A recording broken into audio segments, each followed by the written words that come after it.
Hey everyone, it's Andrew with Alpha Munitions.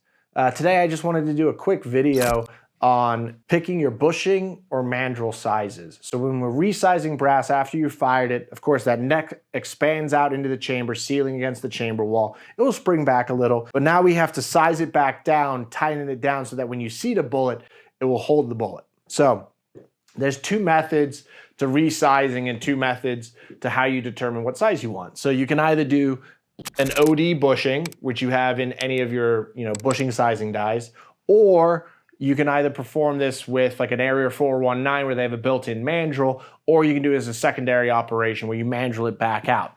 So the first thing we're going to go through is sizing from a bushing. If I want to size from a bushing, the most important measurement I need to know is wall thickness. Now, if you have a ball end mic, you can get that wall thickness, multiply it by 2. That then gets your diameters, if you add that to your bullet diameter, that would get your loaded diameter roughly. Once you know your loaded diameter, you can just subtract out the neck tension you want. Now, a lot of people don't have ball end mics, so you either use a regular flat mic or we can use a pair of calipers. So I'm going to do it first with a pair of calipers. One thing I always like to check, so I've double checked my zero on my Mitutoyo calipers.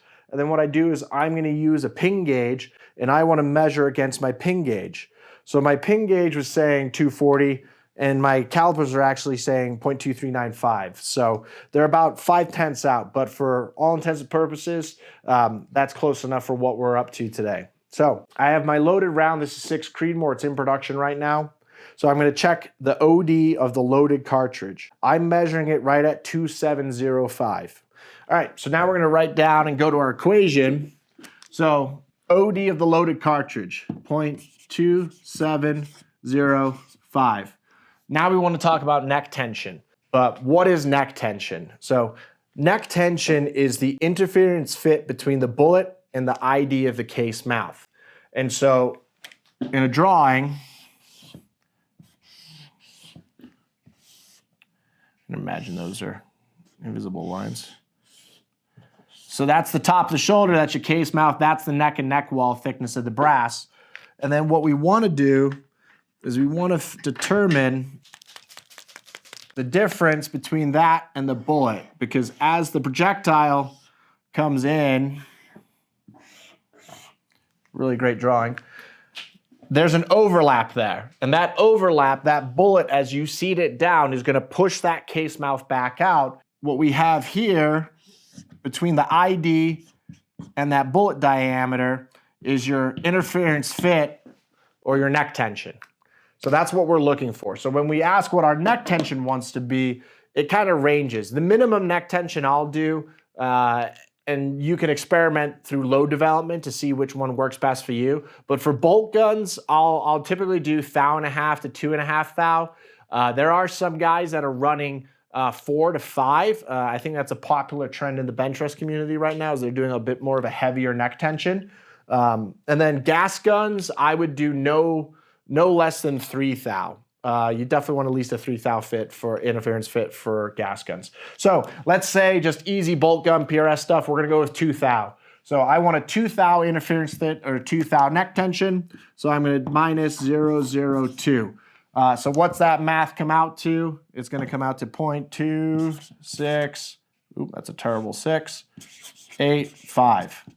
So that is now the ID of the bushing. So a lot of times they don't sell in half thou increments. I want to go tighter, because you are going to get a little bit of spring back in that brass, or it may not form correctly, or just in case their dimensions are off, you always want to go just a touch tighter. So if I wanted a 2 thou interference fit, 2 thou neck tension on my outside diameter 2705, I'm actually going to go with a 0.268 die, bushing die. So that's how I'm going to select my bushing. Now we're going to do the same thing, but for mandrels. And I'm going to erase that so it doesn't get in my way. So be right back. All right, now we're going to go through the mandrel. Mandreling out brass, something that I always recommend. I don't particularly like to just use a bushing. I will always go back through and mandrel that brass out. Also, we don't recommend ball mandrels or ball pull-throughs.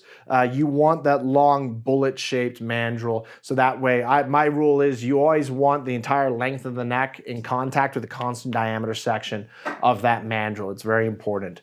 So, mandrel sizing. If you're setting your neck tension with a mandrel, brass wall thickness does not matter. You do not need to know what that is because you are setting that interference fit with this mandrel. So if I look at this piece of brass from the production shop, we should be pitting right at 241. So I grab one of my pin gauges, which are ID pin gauges. I'm going in. It's pretty snug at 241, so it's probably a touch tighter. And then I'm going to check the no-go with a 242. The 242 does not go. So I know this is sitting right at probably just a little bit tighter than 241 because the 240 goes in easy peasy. So we're right in between 241 to 240. So it's going to be that like probably 2408 or something like that. That's my ID from the factory. So with the 6 mil case, if I'm picking that mandrel, I know that my OD of the bullet, so it's a 6 mil, 0.2, oops, wrong color. Oh, motherfucker, it's on the floor. Ugh. 0.243. That's most bullets. We can check with a pair of micrometers. We got our Hornady ELDMs, I think. They're a touch under 242.8, 242.9. So they're just a 10th under, so that's negligible for what we're doing. Now, again, neck tension is that same idea. It's the interference fit. So we're seeing what diameter underneath. So again, if we want to go with that 2 thou neck tension, or let's do a different number so it's not the same as the last time. We're going to do a 3 thou neck tension. So I want my neck tension to be 3 thou, 0.003. What's that come out to be? 0.240. So I would want, if I want a 6 mil bullet, 243 diameter, and I want 3 thou neck tension, I'm going to get a 0.240 mandrel. Now what's really important with this is to make sure though that you still have to size your brass down. So you either need a full length die or you need a bushing die.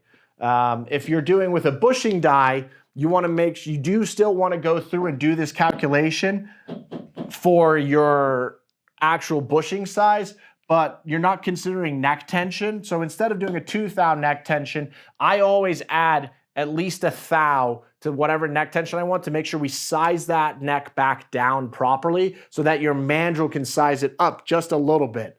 So if I wanted a 3 thou neck tension out of this bullet, what I'm actually going to do this math with is 4 thou. I'm going to ask the bushing size to be 4 thou smaller. So I'll take that OD again, which is 0.2705 minus 0.004. And so that's going to come out to be 0.26, what in my head, 65?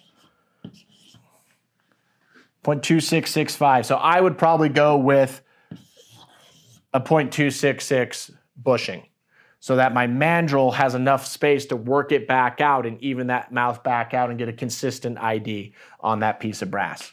So those are the 2 methods we use for determining neck tension, just depending on what how you're sizing your brass, if it's with a bushing or if it's a bushing to a mandrel, or a great company like Area 419, you have that in a 1-piece die where it has a full length sizing and then it mandrels it back out in it.